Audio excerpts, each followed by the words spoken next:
كريستيانو رونالدو في النصر السعودي. كريستيانو رونالدو يوقع للنصر السعودي. زيطة شغالة على مواقع التواصل الاجتماعي، والراجل لا وقع للنصر ولا لغير النصر ولا راح للسعودية ولا وقع لأي نادي خالص.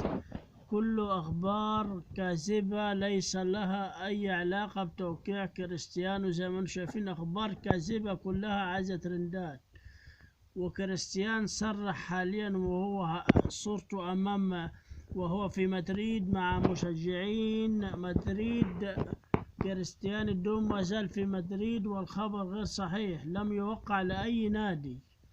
وكذبت أخته زي ما انتم شايفين الخبر، وقالت هذا خبر كاذب وقد يكون نهاية العالم إنه يوقع في أي نادي كالنصر السعودي.